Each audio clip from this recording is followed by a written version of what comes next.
The first thing Elijah Morgan noticed when he woke was the pounding in his head, a brutal reminder of last night's celebration. The second was the slender arm draped across his chest, Vanessa's arm, not his wife's. The third was his phone, vibrating insistently on the nightstand of the hotel suite. He squinted at the screen. 7 missed calls from his assistant, 3 from his lawyer, and a single text message from Amara, his wife of 8 years. "Goodbye, Eli. I hope she was worth it." His stomach dropped. Something was wrong. Deeply wrong. The phone rang again. His assistant, Terrence. Elijah swiped to answer, trying to clear the fog from his brain. "What?" he whispered, careful not to wake Vanessa. "Mr. Morgan, where are you? The bank has been trying to reach you since 6 a.m. Terrence's voice was tense, controlled panic. "They need authorization. Someone's attempting to transfer all your liquid assets offshore." Elijah sat up abruptly, fully awake now. "What are you talking about?" "Nobody has access to— It's Mrs. Morgan, sir." The transfers began at 5:47 a.m., 3 separate transactions. The bank froze everything after the second, but they're saying it's her credentials, her security questions. Everything. The room tilted sideways. Elijah's free hand gripped the Egyptian cotton sheets. "Sir? Mr. Morgan? The bank needs you to come in person. They can't hold the freeze without— How much?" Elijah's voice was barely a whisper, a pause. "Preliminary estimate is 12 million. Possibly more." Elijah ended the call without responding. He stared at Amara's message again, a 7-word epitaph for his marriage. "Goodbye. Eli, I hope she was worth it." Only then did he notice the date on the message, 3:12 a.m., hours before the bank transfers. Hours before he'd thought his secret was still safe, as Vanessa stirred beside him. Elijah Morgan, tech venture capitalist, self-made millionaire, expectant father, realized that his life was unraveling faster than he could comprehend, and his pregnant wife was gone. 6 months earlier. To Elijah Morgan and Parallel Ventures, the rising star of Silicon Valley venture capital. The champagne glasses clinked together across the rooftop bar of San Francisco's newest luxury hotel. Elijah smiled, the California sunset casting a golden glow across his face as he stood surrounded by partners, clients, and friends. At 38, he had built something remarkable, a venture capital firm with the uncanny ability to pick winners before anyone else saw their potential. Speech. Someone called out, and the crowd took up the chant. Elijah raised his hands in mock surrender. "Fine, fine." He cleared his throat, his voice easily carrying across the now quiet gathering. 5 years ago, I was just another failed entrepreneur with big ideas and empty pockets. Laughter rippled through the crowd. Now we've got $1 billion fund and a portfolio that's outperforming the market by 60%. He paused, letting the achievement sink in. But none of this would have happened without 2 things. First, all of you, the best team in the business. Applause erupted, and Elijah waited for it to subside. And second, his eyes found his wife in the crowd. Without Amara. My rock, my conscience, and the woman who believed in me when even I didn't. Amara Morgan smiled back at her husband, her hand resting protectively over her still flat stomach. Their secret still their own for a few more weeks. At 34, she was striking, tall with warm brown skin, intelligent eyes, and a quiet confidence that had drawn Elijah to her from the moment they'd met at Stanford Business School a decade earlier. As the party continued, Vanessa Chen, Elijah's newly promoted VP of Operations, approached Amara at the bar. "He gives you a lot of credit," Vanessa said, her voice friendly but her eyes calculating. Amara smiled politely. "We built it together." She had never quite warmed to Vanessa, despite the woman's impeccable credentials and the revenue growth she'd delivered since joining the firm 8 months ago. "You must be very proud." Vanessa sipped her martini, her red lipstick leaving a perfect imprint on the glass, though I imagine it's hard competing with the firm for his attention. "We manage," Amara replied, her tone cool. "Congratulations on your promotion, Vanessa." Later that night, As they rode home in the back of their town car, Elijah loosened his tie and laced his fingers through Amara's. "Did you mean what you said tonight?" she asked quietly. "Every word." He squeezed her hand. "You're the best investment I ever made." Amara leaned her head against his shoulder. "I've been thinking, with the baby coming, maybe it's time for me to step back from my consulting work. Be more present." Elijah turned to her, surprised. Amara had built her own successful management consulting practice specializing in executive leadership for women in tech. "Are you sure? You love your work." "I do," she admitted. "But things are changing." "We're changing." She placed his hand on her stomach. "I want to do this right." "Whatever you decide, I support you," Elijah said, kissing her forehead. "Though my vote is for you to keep working. You're brilliant at what you do." "We'll figure it out," Amara murmured, nestling against him. That night, they made love with the tender familiarity of a couple who knew each other's bodies as well as their own. Afterward, Amara fell asleep quickly, but Elijah lay awake, staring at the ceiling of their Pacific Heights mansion, feeling strangely hollow despite the day's triumph. His phone buzzed on the nightstand. A text from Vanessa. "Great party tonight. The Tokyo investors were impressed. Breakfast meeting tomorrow to discuss next steps?" Elijah typed back, 7:30 a.m., the usual place. He put the phone down and turned to look at his sleeping wife, pushing away the whisper of guilt. It was just breakfast. Just business. The following weeks brought a whirlwind of changes. Parallel Ventures closed another major round of funding. Amara's pregnancy progressed past the first trimester, and they shared the news with friends and family. She began scaling back her client roster, planning for maternity leave, and Elijah began spending more time with Vanessa Chen. It started innocently. Early breakfasts to discuss strategy, late nights reviewing investment opportunities.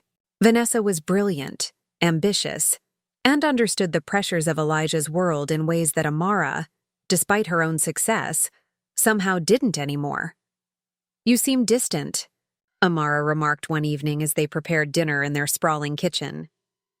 "Is everything okay with the Tokyo deal?" Elijah looked up from his phone.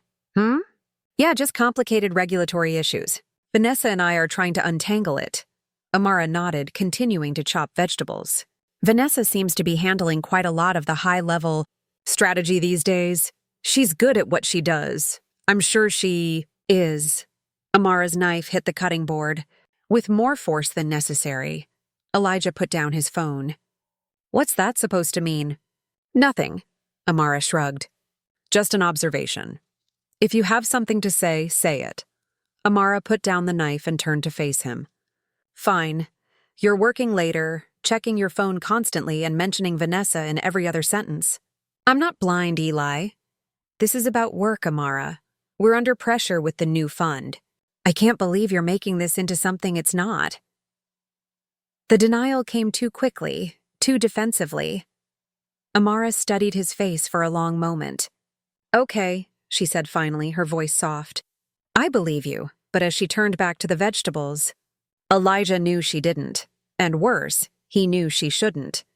Because 2 nights earlier, after too many drinks at a closed investment deal, he had kissed Vanessa in the back of a taxi. And she had kissed him back. The affair began in earnest a week later. Stolen moments in Elijah's office after hours. A business trip to New York where Vanessa accompanied him instead of his usual team. Hotel rooms and urgent, frantic encounters that left Elijah simultaneously exhilarated and disgusted with himself. At home, he became an actor in his own life. He brought Amara flowers, attended pregnancy checkups, discussed names for their child. They learned they were having a boy. They converted a spare bedroom into a nursery. They went through the motions of a happy couple preparing for parenthood, but the distance between them grew. Amara stopped asking about his late nights. She focused on her remaining clients and preparing for the baby. Sometimes Elijah would catch her watching him with a sadness in her eyes that made him want to confess everything, to beg forgiveness. Instead, he pulled away further, seeking refuge in Vanessa's uncomplicated desire and ambition that mirrored his own. "She knows something's wrong," Elijah confessed one night, lying in a hotel bed with Vanessa. I can feel it. Vanessa traced patterns on his chest. So? What can she actually prove? That's not the point. This is wrong. She's pregnant with my child. Vanessa propped herself up on one elbow. Do you love her? Elijah hesitated. She's my wife. That's not what I asked. It's complicated. Vanessa's perfectly manicured nail traced his jawline. Life is complicated, Eli, but some things are simple. Like what you want versus what you think you should want. And what do I want according to you? She smiled. Someone who understands your ambition. Who won't try to domesticate you or make you feel guilty for being exactly who you are. She kissed him. Someone like me. The words sank into him, reinforcing doubts that had been growing for months. Was Amara's desire to focus on family holding him back? Was Vanessa right about what he really wanted? As summer turned to fall, Amara's belly grew round with their child. She glowed with the particular beauty of expectant motherhood, but Elijah found himself increasingly unable to connect with her joy. Their conversations became practical, centered around doctor's appointments and baby preparations. I interviewed a doula today, Amara told him over dinner one evening. I think she'll be perfect for the birth. Great, Elijah nodded, barely looking up from his phone. Elijah, Amara's voice was quiet but firm. Can you put your phone down for 5 minutes while we eat dinner together? He looked up, irritation flashing across his face. Sorry, just trying to close this deal before... Before what? Before our son arrives? Before you have to actually be present in this marriage? The direct confrontation startled him. That's not fair, isn't it? Amara's eyes were bright with unshed tears. I haven't asked much from you these past few months, Eli. I've given you space.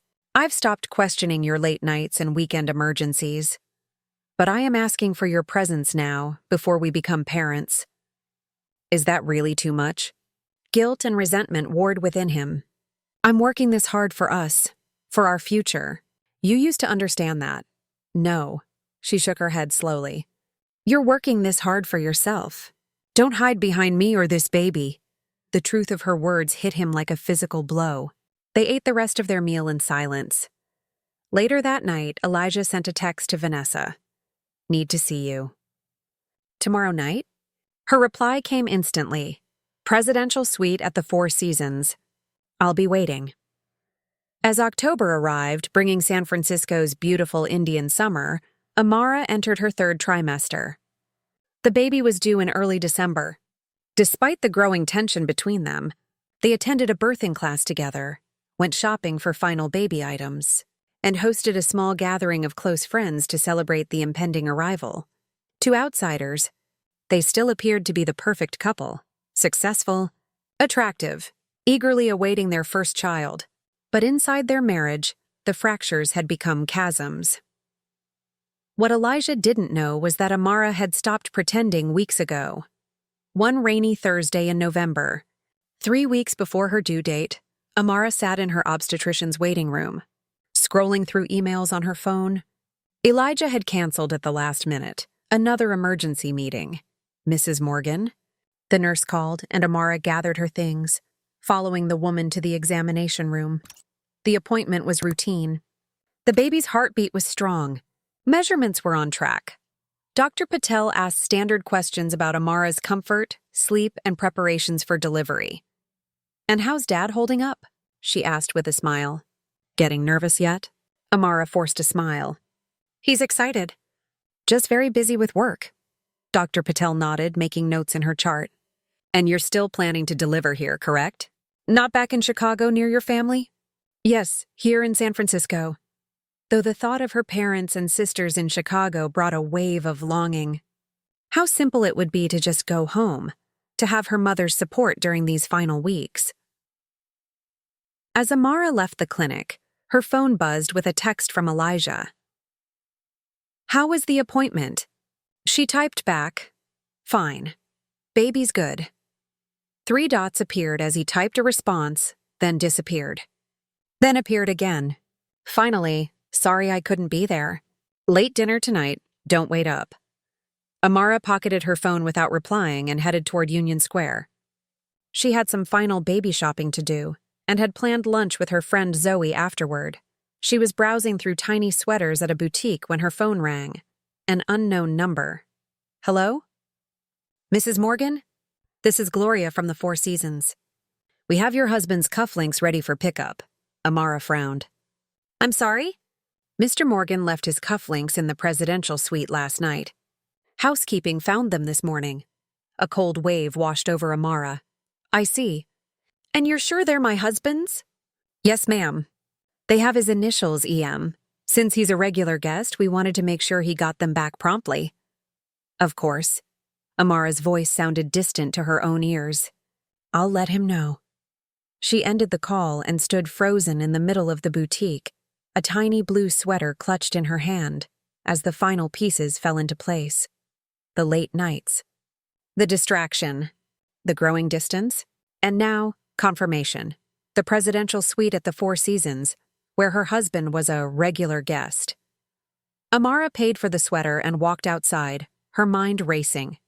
She called Zoe and canceled lunch, claiming fatigue. Then she hailed a cab and gave the driver an address. Not home, but to the office of Jason Kim, her attorney. I need to know my options, she told Jason, a sharp, no-nonsense lawyer who had helped with her consulting contracts. Divorce, separation, everything. Jason's expression was somber. This isn't my usual area, Amara, but I can refer you to our family law team. No, I trust you, and I need discretion. I'm due in 3 weeks, and my husband is having an affair. Jason's eyebrows rose slightly, but his professional demeanor never wavered. I understand. Let's talk about what you want. What she wanted. The question hung in the air. What did Amara Morgan, successful consultant, soon-to-be mother, betrayed wife, want? I want to protect myself and my child, she said finally. And I want him to feel what I'm feeling right now. 2 hours later, Amara left Jason's office with a clear understanding of her legal position and the beginnings of a plan. She didn't go home. Instead, she checked into a hotel downtown and spent the night staring at the ceiling, hands resting on her belly where her son occasionally kicked and shifted. It's just you and me now, little one, she whispered. And we're going to be okay. The next morning, Amara returned home as if nothing had happened. She made breakfast, called her remaining clients to finalize handover plans, and even responded to Elijah's text asking if she'd slept well. But internally, something fundamental had changed. She was no longer waiting, hoping, pretending. She was planning. Over the next week, Amara methodically gathered information. She accessed their shared computer when Elijah was out and found hotel receipts, dinner charges for 2 at restaurants she'd never visited, and eventually, intimate text messages between her husband and Vanessa. Miss you already. Last night was incredible. Can't stop thinking about you. When can you get away again? Just a few more hours and I'll be all yours. Each discovery was a knife twist, but Amara channeled her pain into precision. She photographed evidence, forwarded copies to her secure email, and consulted again with Jason, who connected her with a forensic accountant. You need to understand exactly what assets we're dealing with, Jason advised, especially with the baby coming. Together, they traced Elijah's complex web of investments, accounts, and properties. Parallel Ventures' success had made him wealthy, but his personal finances were deliberately opaque, a structure designed to minimize taxes, but that also effectively concealed the full extent of his worth from his wife. He has offshore accounts, the accountant explained during a private meeting in Jason's office. And he's been moving significant sums recently, about $15 million in the last 3 months. Is that normal for his business? Jason asked. It could be, but the timing is suspicious. Amara remembered conversations from weeks earlier, Elijah's sudden interest in asset protection strategies, and his insistence that she sign updated powers of attorney. At the time, she'd attributed it to nesting instincts, preparing for their child's future. Now she wondered if he'd been preparing for a different future entirely, one without her. That night, over dinner at home, Elijah seemed unusually attentive, asking about her day, how she was feeling, if the baby had been active. You seem distracted, he said, reaching for her hand across the table. Everything okay? The tenderness of the gesture, so familiar, so false, nearly broke her. Just tired, she replied, withdrawing her hand. The doctor says that's normal at this stage. Maybe you should rest more, he suggested, concern in his eyes. Cut back on activities. I've already cut back on everything that matters to me, Amara said quietly. There's not much left to give up. A flicker of discomfort crossed his face, quickly masked. I just want what's best for you and the baby. Do you? The question slipped out before she could stop it. Elijah set down his fork, his expression hardening. What's that supposed to mean? Amara held his gaze for a long moment, then looked away. Nothing. You're right, I'm tired. Later, she watched him pack an overnight bag, claiming an early meeting in Palo Alto the next day. Will you be staying at the Four Seasons? She asked casually. I hear the presidential suite is nice. Elijah froze, his back to her. What? Nothing, Amara replied. Have a good trip. He turned slowly, his face a careful mask. Amara, if there's something you want to say... There's nothing to say. She placed a hand on her belly. Your son and I will be fine on our own tonight. We're getting used to it. The accusation hung in the air between them. For a moment, Amara thought he might confess, might beg forgiveness, might choose her and their child over whatever Vanessa offered him. Instead, he zipped his bag closed. I'll call you tomorrow. After he left, Amara sat alone in their bedroom, feeling the baby shift and roll within her. She pulled out her phone and made a call. Jason? It's time. Let's move forward with everything we discussed. For the next 2 weeks, Amara played her role perfectly. She continued preparing the nursery, attended her final doctor's appointments, and maintained the facade of their marriage. She even agreed to host a small dinner party for Elijah's key investors, smiling and playing the perfect hostess while Vanessa sat at her table, avoiding her eyes. Behind the scenes, she executed her plan with methodical precision. On Jason's advice, she gradually moved small amounts from their joint accounts into a new account in her name only. She secured copies of all important documents, financial records, and evidence of Elijah's affair. She arranged for a furnished apartment rental, paid 3 months in advance, and most importantly, she legally documented her concerns about Elijah's recent behavior, creating what Jason called a protective framework for her and the baby. You don't have to use any of this, Jason reminded her. But if things get ugly, we'll be prepared. 2 days before she planned to confront Elijah, Amara received a text message that accelerated her timeline. It wasn't meant for her at all. Elijah had accidentally sent it to her instead of Vanessa. Flight booked for the 15th.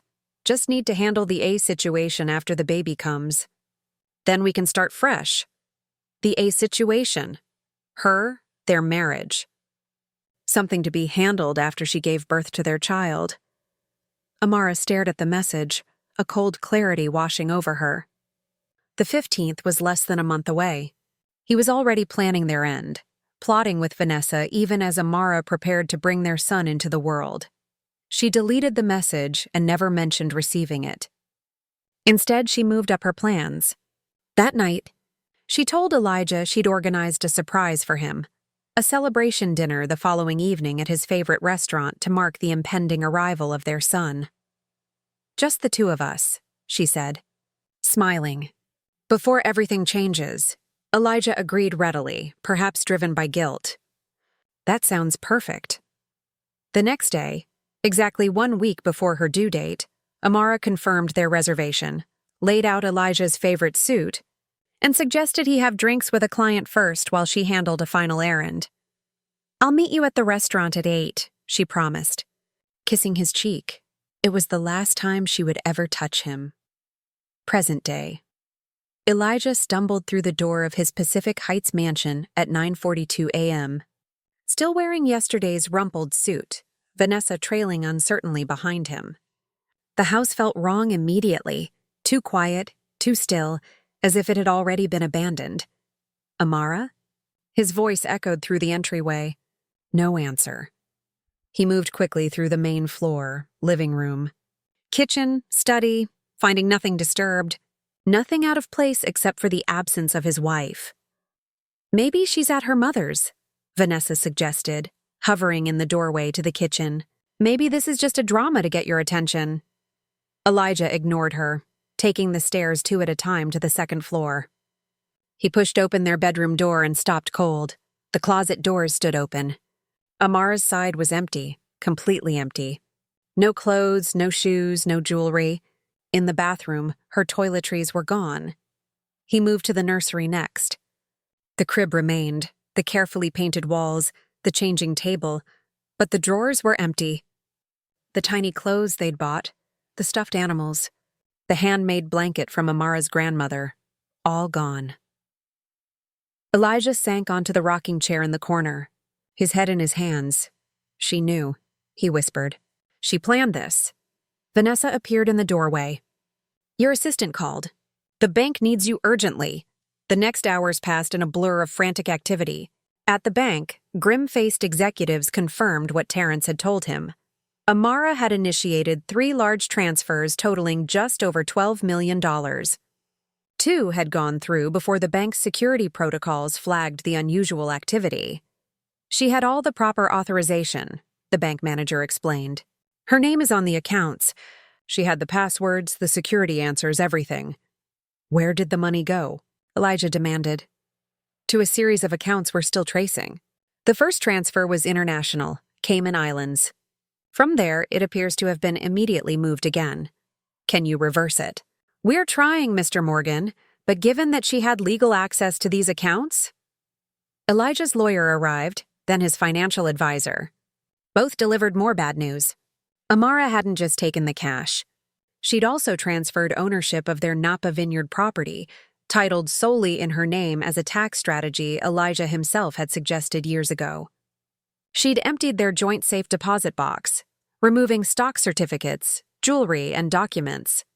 This was methodically planned, his lawyer said grimly. She must have been working on this for weeks, maybe months.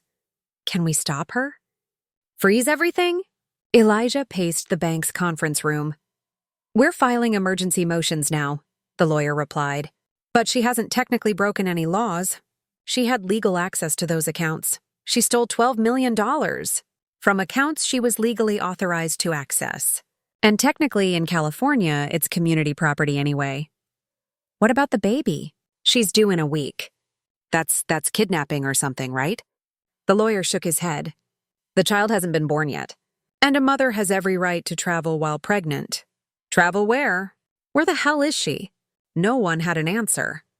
By mid-afternoon, Elijah returned home, exhausted and shell-shocked. Vanessa had disappeared, gone back to her own apartment after sensing the magnitude of the disaster unfolding. The house felt cavernous, every room echoing with Amara's absence. In his home office, Elijah found the first clue, an envelope on his desk with his name written in Amara's elegant handwriting. Inside was a memory card and a single sheet of paper with an address in the city. The address meant nothing to him, but he loaded the memory card onto his computer immediately. It contained a single video file. Amara's face filled the screen. She was sitting in an unfamiliar room, her hand resting on her pregnant belly. "Hello, Eli." Her voice was calm, controlled. "By the time you see this, I'll be gone. I've taken what's mine. Actually, less than half of what's mine according to California law. Consider it the price of your freedom." She shifted slightly, her face solemn. "I know about Vanessa. I know about the presidential suite at the Four Seasons. I know about the Tokyo trip, the late nights at the office, all of it. I even know about your plans for after the baby comes, the flight on the 15th, how you need to handle the A situation." Elijah's stomach dropped. The accidental text. She'd seen it after all. "You should know I have evidence of everything. The affair, your attempts to hide assets offshore, the lot of it. I've given copies to people who will release it publicly if anything happens to me, or if you try to fight what I've done." Her expression hardened. "Here's what happens now. You will not try to find me. You will not contest the divorce filing that's already been submitted. You will agree to the settlement terms my lawyer will present, which are more than fair. And in return, I will not destroy everything you've built. She leaned closer to the camera. Parallel Ventures is built on your reputation. Eli. Your investors, your board, do they know you're sleeping with your VP of operations? Do they know you've been moving company assets into personal accounts? Do they know you were planning to abandon your pregnant wife? Elijah felt sick. He hadn't been embezzling exactly, but he had been aggressive with his compensation structure, taking advantages that would look questionable under scrutiny. If you agree to my terms, you'll never hear from me again. If you fight me, I'll burn it all down. It's your choice. She paused, and for a moment, the mask slipped. Pain flashed across her face. I loved you, Eli. I believed in you when no one else did. I helped build your dream, and you threw it away for what? Hotel rooms with Vanessa? A chance to start over without the inconvenience of a wife and child? Her voice broke slightly, but she quickly composed herself. The address with this message is where you'll find the cufflinks you left at the Four Seasons. Consider it my final favor to you. She looked directly into the camera, her eyes cold. Goodbye, Eli. I hope she was worth it. The screen went black. Elijah sat motionless, the echo of the same 7 words from her text message ringing in his ears. After several minutes, he picked up his phone and called his lawyer. Whatever she wants, he said hoarsely. Just make it go away. But it wouldn't go away. Over the following days, as Elijah tried desperately to trace Amara's movements, the full extent of her planning became clear. She had left the country the night before, flying first to Toronto and then onwards with a passport he didn't even know she had. A second passport from her mother's native Jamaica, obtained months earlier. The money trail led through a dozen different accounts and jurisdictions before disappearing. His investigators found the apartment she'd rented in the city, already vacated. Wiped clean, 3 months' rent paid in advance. They found the obstetrician in Chicago she'd been consulting remotely, planning for the birth there near her family. They even found records of Spanish language, classes she'd been taking online, preparation for a new life. Somewhere else. But they didn't find Amara 6 days after she vanished on what would have been her due date. Her lawyer delivered the divorce papers and settlement offer. The terms were brutal, but not vindictive. Half of all marital assets, minus what she'd already taken, full custody of their child, and a confidentiality agreement that would protect both their reputations. She could have asked for more, his lawyer admitted. She could have taken everything, Elijah replied. That night, alone in his empty house, Elijah finally drove to the address Amara had left. It was a small diner in the Mission District. The hostess handed him a package when he gave his name. Inside, he found his initialed cufflinks and a sonogram image of their son with a handwritten note. I'll make sure he knows you chose not to be his father. That will be punishment enough. 3 years later. The seaside town on Mexico's Pacific coast was experiencing the perfect golden hour, that magical time when the setting sun transformed everything it touched. On the broad veranda of a whitewashed villa overlooking the ocean, Amara Morgan watched her son chase seagulls across the sand below. Leon, no más lejos, mi amor, she called, reminding him not to go too far. The boy turned, waving excitedly, his dark curls catching the wind. Mira, mamá. Pájaros! Amara smiled, adjusting her sunglasses. Leon was the spitting image of his father, same determined jaw, same expressive hands, but with her eyes and her mother's joyful spirit. At 3 years old, he was already fluently bilingual, shifting effortlessly between English at home and Spanish in the local community where they'd made their life. Senora Morgan, her housekeeper, Elena, appeared at the door. You have a call. Amara nodded. Gracias, Elena. Can you watch Leon for a moment? Inside, she picked up the secure satellite phone she maintained for business purposes only. This is Amara. It's Jason. I thought you should know. The merger went through this morning. Parallel Ventures is officially being absorbed by Nexus Capital. Amara sat down at her desk, looking out through the window at her son playing on the beach. For how much? A fraction of what it was worth 3 years ago. After the SEC investigation and the exodus of investors, let's just say Elijah Morgan isn't the golden boy of Silicon Valley anymore. And Vanessa? Left the company 6 months ago. Last I heard, she's at some crypto startup. Amara nodded slowly. She hadn't orchestrated Parallel Ventures' downfall, hadn't needed to. Once she was gone, Elijah had done a spectacular job of self-destructing. The drinking, the increasingly erratic business decisions, the public scenes with Vanessa that had alienated key investors, all of it had been his own doing. "Are the terms of our agreement still secure?" she asked, referring to the divorce settlement. "Absolutely. Your identity and location remain protected. The trust for Leon is untouchable, regardless of Elijah's financial situation. Thank you, Jason, for everything."